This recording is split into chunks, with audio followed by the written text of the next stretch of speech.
ആഹ് സംസ്ഥാന അധ്യക്ഷനായ രാജീവ് ചന്ദ്രശേഖർ ആദ്യമായി രംഗത്തെത്തിയതിനു ശേഷമുള്ള ആദ്യത്തെ തെരഞ്ഞെടുപ്പാണ് നിലമ്പൂര്. പക്ഷെ ബി.ജെ.പി അതിൽ ആ ഒരു തെരഞ്ഞെടുപ്പിൽ പങ്കെടുക്കുന്നില്ല എന്ന് പറയുന്നുണ്ട്. അത്തരത്തിലുള്ള വാർത്തകൾ വരുന്നുണ്ട്. അതിന്റെ വിശദീകരണം എന്ത്?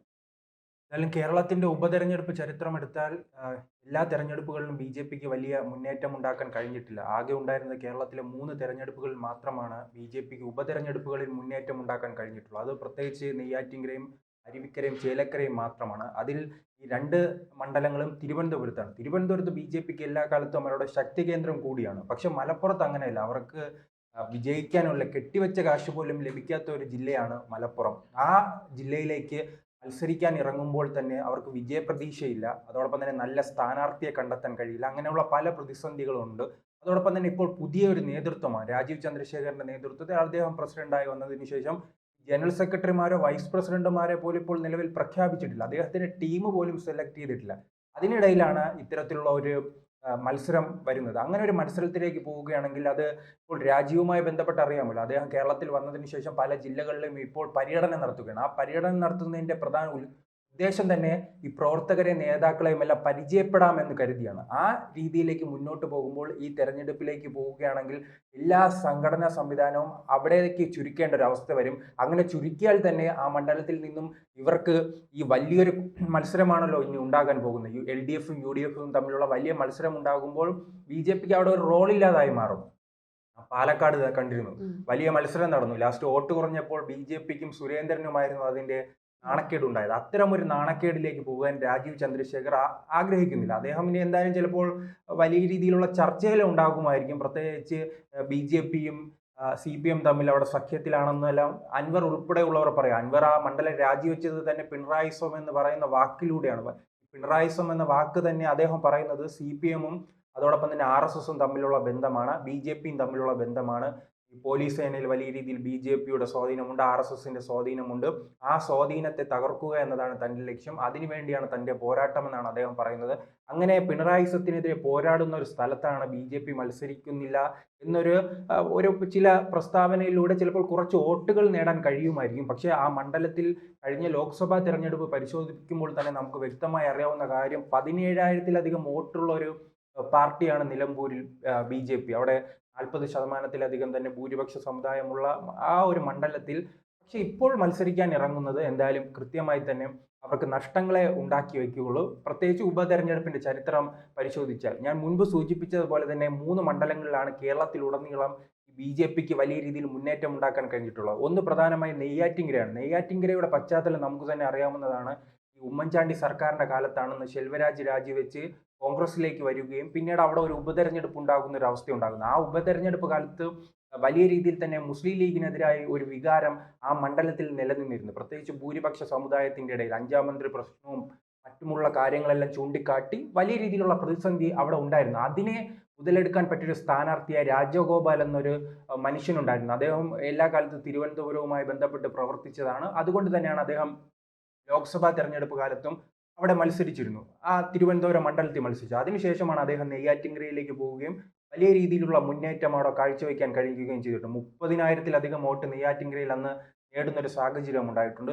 പിന്നീട് നാം ബി.ജെ.പിയുടെ ഒരു മുന്നേറ്റം കണ്ട ഉപതെരഞ്ഞെടുപ്പ് അരുവിക്കരയിലായിരുന്നു. ശബരിനാഥ് അവിടെ മത്സരിക്കുന്ന സാഹചര്യമുണ്ട്. അവിടെയും ബി.ജെ.പിക്ക് വലിയ രീതിയിൽ അടിത്തറയുള്ള ഒരു മണ്ണായിരുന്നു. അതിനെ കൃത്യമായി മുതലാക്കാൻ ഒരു സ്ഥാനാർത്ഥി എന്ന രാജഗോപാൽ വീണ്ടും അവിടെ വരികയാണ്. അദ്ദേഹം വീണ്ടും അവിടെ മുന്നേറ്റം ഉണ്ടാക്കി. പിന്നീട് ഉണ്ടായിരുന്ന ചേലക്കരയാണ്. ചേലക്കര നമുക്കറിയാമോ, കഴിഞ്ഞ ഒരു മാസങ്ങൾക്ക് മുൻപായിരുന്നു അവിടെ മത്സരം ഉണ്ടായത്. ആ മത്സരത്തിൽ അവിടെ പ്രത്യേകിച്ച് തൃശ്ശൂർ മണ്ഡലത്തിൽ ഇപ്പോൾ ബി.ജെ.പി സംഘടനാപരമായി ഓരോ ദിവസവും വളർന്നുകൊണ്ടിരിക്കുകയാണ്. പ്രത്യേകിച്ച് തൃശ്ശൂരിൽ സുരേഷ് ഗോപിയുടെ വിജയമല്ല സൂചിപ്പിക്കുന്നത് അതിന്റെ ഒരു തെളിവ് കൂടിയാണ്. അങ്ങനെ ആ 3 മണ്ഡലങ്ങളിൽ മാത്രമാണ് ബി.ജെ.പിക്ക് മുന്നേറ്റം ഉണ്ടാക്കാൻ കഴിഞ്ഞത്. പിന്നീട് നാം ഇവിടെ നോക്കുകയാണെങ്കിൽ തൃക്കാക്കരയായാലും പുതുപ്പള്ളി ആയാലും പാലക്കാടായാലും ഈ ഇടക്കാലത്തുണ്ടായ എല്ലാ തെരഞ്ഞെടുപ്പുകളിലും ബി.ജെ.പിക്ക് വലിയ നഷ്ടങ്ങളാണ് ഉണ്ടായത്. ഈ ഉമ്മൻചാണ്ടിയുടെ മരണത്തിന് ശേഷം നടന്ന ആ മണ്ഡലത്തിലെല്ലാം ദയനീയമായാണ് വോട്ട് കുറയുന്ന ഒരു സാഹചര്യം ഉണ്ടായത്. അത് തന്നെയാണ് പാലക്കാടും ഉണ്ടായത്. അത്തരത്തിലുള്ള ഒരു നീക്കങ്ങളിലേക്കാണ് ബി.ജെ.പി പോകുന്നത്. അവർ രണ്ടും കൽപ്പിച്ച് ഇപ്പോൾ വലിയ വിമർശനങ്ങളെല്ലാം ഉണ്ടാകേണ്ട സാധ്യതയുണ്ട്. ഈ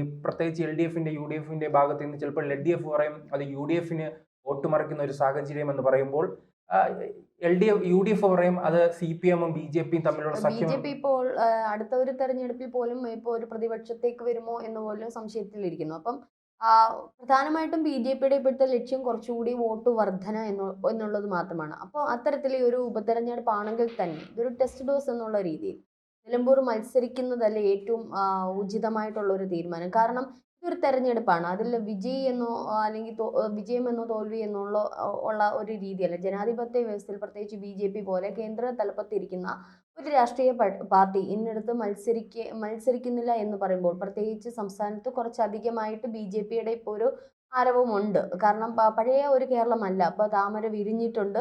BJP കുറച്ചുകൂടി ജനങ്ങളുടെ ഇടയിലേക്ക് ഇറങ്ങി ചെന്നിട്ടുണ്ട്. പ്രധാനമായും ഇപ്പോഴത്തെ പല സാഹചര്യങ്ങൾ, രാഷ്ട്രീയ സാഹചര്യങ്ങൾ മാത്രമല്ല നമ്മുടെ കേന്ദ്രം, നമ്മുടെ രാജ്യത്തിന്റെ ചില സംഘർഷം, പാകിസ്ഥാനുമായിട്ടുള്ള സംഘർഷം, ഇതൊക്കെ BJPക്ക് അനുകൂലമായിട്ടുള്ള ഒരു കാലാവസ്ഥ തന്നെയാണ്. ഇത്തരത്തിൽ നിൽക്കുന്ന ഒരു സന്ദർഭത്തിൽ നിലമ്പൂരിൽ മത്സരിക്കുമ്പോൾ എന്തുമാത്രം ജനങ്ങളുടെ ഒരു വികാരമാണ് അവിടെ മനസ്സിലാക്കുന്നത്, ഏതിലോട്ടാണ് ചായ്വ്, അത് ഒരു പക്ഷേ ഇവർക്ക് BJPക്ക് ഒരു ഗുണമല്ല ചെയ്യുന്നത്. അല്ല, മത്സരിക്കുന്ന കഴിഞ്ഞ ലോക്സഭാ തെരഞ്ഞെടുപ്പ് കാലത്ത് 20% വോട്ട് നേടുകയും ഒരു സീറ്റ് നേടുകയും ഉണ്ടായിരുന്ന ഒരു സാഹചര്യം ഉണ്ടായിരുന്നു. ഏറ്റവും അനുകൂലമായ ഒരു സാഹചര്യത്തിൽ പോലും പാലക്കാട് ഉപതെരഞ്ഞെടുപ്പിൽ BJPക്ക് വലിയ തിരിച്ചടികളാണ് ഉണ്ടായത്. അവിടെ സംഘടനാപരമായ RSSന് ഉൾപ്പെടെ സ്വാധീനമുള്ള ഒരു മണ്ഡലത്തിൽ പക്ഷേ പരാജയമാണ് സംഭവിച്ചിരിക്കുന്നത്. അതിനേക്കാൾ ദയനീയമായ ഒരു മണ്ഡലമാണ് നിലമ്പൂർ. അവിടെ വെറും 20,000-ൽ താഴെ വോട്ട് മാത്രമാണ് ഉള്ളത്. ഈ പാലക്കാടിന്റെ കണക്കെടുക്കുകയാണെങ്കിൽ അവിടെ 50,000-ലധികം വോട്ടുകൾ നേടാൻ ശ്രീധരൻ ഉൾപ്പെടെ കഴിഞ്ഞൊരു മണ്ഡലമാണ്. പക്ഷെ ആ പ്രദേശത്തെല്ലാം BJP വലിയ രീതിയിൽ പരാജയപ്പെട്ടത് കൊണ്ടാണ് ഈ തെരഞ്ഞെടുപ്പിൽ നിന്നും എന്തായാലും BJP മാറി നിൽക്കുന്നത്. അങ്ങനെ മാറി നിൽക്കുന്നു എന്ന് പറയുമ്പോൾ അവിടെ BDJS ഉൾപ്പെടെയുള്ള പാർട്ടികൾ മത്സരിക്കാനുള്ള സാധ്യതയും കാണുന്നു. അങ്ങനെയാണെങ്കിൽ വലിയ രീതിയിൽ ഈഴവ വോട്ടുകൾ നേടുക എന്നതാണ് ഇപ്പോൾ BDJS ലക്ഷ്യമിടുന്നത്. പക്ഷേ നമുക്ക് തന്നെ അറിയാവുന്നതാണ്, മാസങ്ങൾക്ക് മുൻപ് മലപ്പുറം ജില്ലയുമായി ബന്ധപ്പെട്ട് വലിയ രീതിയിൽ പ്രസ്താവനകൾ വെള്ളാപ്പള്ളി നടേശന്റെ ഭാഗത്തു നിന്നുണ്ടായിരുന്നു. അന്ന് വെള്ളാപ്പള്ളി നടേശൻ സഹായവുമായി രംഗത്തെത്തിയത് പിണറായി വിജയനാണ്. അതിലൂടെ തന്നെ പിണറായി വിജയൻ ലക്ഷ്യമിട്ടത് ആ മണ്ഡലത്തിൽ വോട്ടാണ്. നിലമ്പൂരിൽ ഉപതെരഞ്ഞെടുപ്പ് വരുന്നുണ്ട്. ആ ഉപതെരഞ്ഞെടുപ്പ് കാലത്ത് തങ്ങൾക്ക് SNDPയിലെ വോട്ടുകൾ ലഭിക്കുകയും അതിലൂടെ ഒരു വിജയം കൊയ്യാമെന്നുമാണ് എന്തായാലും പിണറായി വിജയൻ കരുതിയത്. അത്തരത്തിലുള്ള വലിയ നീക്കങ്ങൾ ഉണ്ടാകുന്നു. അപ്പോൾ BDJS മത്സരിച്ചാൽ പോലും SNDP വോട്ടുകൾ കൃത്യമായി തന്നെ CPM-ലേക്കായിരിക്കും പോകാനുള്ള സാധ്യത കാണുന്നത്. അത്തരത്തിലുള്ള വലിയ നീക്കങ്ങളാണ് നാം കാണാൻ പോകുന്നത് വരുന്ന ദിവസങ്ങളിൽ. BJP പ്രത്യേകിച്ച് ഇപ്പോഴുള്ള രാജീവിന്റെ പ്രവർത്തനങ്ങൾ പരിശോധിച്ചാൽ ഞാൻ പറയാം, അദ്ദേഹത്തിന് ഈ ഉപതെരഞ്ഞെടുപ്പൊന്നും വലിയ വിഷയമല്ല. അത് അല്ല, അങ്ങനെ വിഷയമില്ല എന്ന് പറയുമ്പോൾ നമ്മൾക്ക് ഒരു കാര്യം മനസ്സിലായി. ഇപ്പൊ ഈ ഒരു തെരഞ്ഞെടുപ്പിൽ പണ്ട് കാലത്ത് BJP NDA അത് കേരളത്തിൽ നമ്മൾ അതൊന്നും നിസ്സാരമായിട്ട് കണക്കാക്കിയിരുന്ന ഒരു കാലം ഉണ്ടായിരുന്നു. പക്ഷെ ഇപ്പൊ അങ്ങനല്ല. BJPയുടെ സംസ്ഥാന അധ്യക്ഷൻ വന്നിരുന്നു. അതൊക്കെ ഭയങ്കരമായിട്ടും വാർത്താ മാധ്യമങ്ങളിലൊക്കെ ഭയങ്കര ശ്രദ്ധ നേടിയിരുന്നു. പണ്ട് ഇതുപോലെ സംസ്ഥാന അധ്യക്ഷന്മാർ വന്നപ്പോഴൊന്നും ഇതുപോലെ വാർത്താ പ്രാധാന്യം ഉണ്ടായിരുന്നില്ല. പക്ഷെ ഇപ്പൊ അങ്ങനെ അല്ല കേരളത്തിന്റെ അവസ്ഥ. അവർക്ക് കൂടി ഒരു പ്രാധാന്യം ജനങ്ങൾ നൽകുന്നുണ്ട്. അപ്പൊ ഇനി അടുത്ത തെരഞ്ഞെടുപ്പ് വരുമ്പോൾ ഇത്തവണ നിലമ്പൂർ മത്സരിക്കാതിരിക്കും, BJP അല്ല, അവിടുത്തെ ജനങ്ങളും ചിന്തിക്കുന്ന ഒരു വികാരമുണ്ട് BJP. പക്ഷെ അവര് ജനങ്ങളിലേക്ക് ഇറങ്ങുന്ന അടുത്ത തെരഞ്ഞെടുപ്പിന് മുന്നോടിയായിട്ടുള്ള ആദ്യത്തെ ചുവട് തന്നെയാണിത്. ഇത് ഒരു പക്ഷെ അവർ ഇറങ്ങിയില്ല എന്നുണ്ടെങ്കിൽ നിലമ്പൂരിലെ അടുത്ത തെരഞ്ഞെടുപ്പ്, അടുത്ത വോട്ട് ബാങ്ക് അവർക്ക് ഇതിലും കുറയുകയാണ് ചെയ്യുന്നത്. ഒരു മത്സരമാകുമ്പോൾ മത്സരിക്കാൻ ഇറങ്ങുന്നതല്ലേ ഒരു ധർമ്മം. അപ്പോൾ ആ മത്സരത്തിലൂടെ ജയോ തോൽവി ആയിക്കോട്ടെ, സാമ്പത്തിക ബുദ്ധിമുട്ടുകൾ അല്ലെങ്കിൽ സാമ്പത്തികമായിട്ടുള്ള നഷ്ടങ്ങൾ കാണും. പക്ഷേ കുറച്ചുകൂടി ജനങ്ങളിലേക്ക് ഇറങ്ങാൻ കിട്ടുന്ന അവസരങ്ങളും പാഴാക്കാതിരിക്കുന്നതല്ലേ നല്ലത്. അല്ല, പ്രത്യേകിച്ച് അത് കേരളത്തിന്റെ ഒരു തെറ്റായ ചിന്താഗതിയാണ് എല്ലാ തെരഞ്ഞെടുപ്പിൽ മത്സരിക്കണമെന്ന്. ഉദാഹരണം പറഞ്ഞു തരാം. ഉത്തർപ്രദേശ് എന്ന് പറയുന്ന ഒരു BJPയുടെ ഒരു ശക്തി കേന്ദ്രം കൂടിയാണ്. അവിടെ BJP എല്ലാ കാലത്തും വിജയപ്രതീക്ഷയുള്ള ഒരു മണ്ഡലം കൂടിയാണ് ഉത്തർപ്രദേശിലെ വിവിധ പ്രദേശങ്ങൾ. പക്ഷെ ആ സ്ഥലത്ത് പോലും അഖിലേഷ് യാദവ് SP-യുടെ നേതാവിന്റെ ഭാര്യ അവിടെ മത്സരിക്കുമ്പോൾ BJP ഉൾപ്പെടെയുള്ള പാർട്ടികൾ മാറി നിൽക്കുകയാണ്. അനാവശ്യമായ ഒരു തെരഞ്ഞെടുപ്പിലേക്ക് പോകണ്ട. കാരണം അതിനുശേഷം തന്നെ പല തെരഞ്ഞെടുപ്പുകളിലും ഈ നമ്മുടെ ഇപ്പോൾ തന്നെ 6 മാസം കഴിയുമ്പോൾ അടുത്ത തെരഞ്ഞെടുപ്പ് വരികയാണ്. അതിന് സമാനമായ ഒരു സാഹചര്യം ഉണ്ടായപ്പോൾ ഉത്തർപ്രദേശിൽ പോലും BJP മത്സരിക്കാത്ത സാധ്യതയുണ്ട്. ഉത്തരേന്ത്യയിൽ നാം ഇത് പരിശോധിച്ചാൽ ഇത് സർവ്വസാധാരണമായ കാര്യമാണ്. ബംഗാളിലെല്ലാം ഇത് പലതവണ സംഭവിച്ചിട്ടുണ്ട്. പ്രധാന പാർട്ടികൾ നമുക്കറിയാം, കേരളത്തിലെ ജനങ്ങൾ എന്ന് പറഞ്ഞാൽ കുറച്ചുകൂടി സാക്ഷരതയിൽ മുന്നോക്കം നിൽക്കുന്ന ജനങ്ങളാണ്. രാഷ്ട്രീയമായി കൂടുതൽ വിശകലനം ചെയ്യുന്ന ജനങ്ങളാണ് ഇവിടെയുള്ളവർ.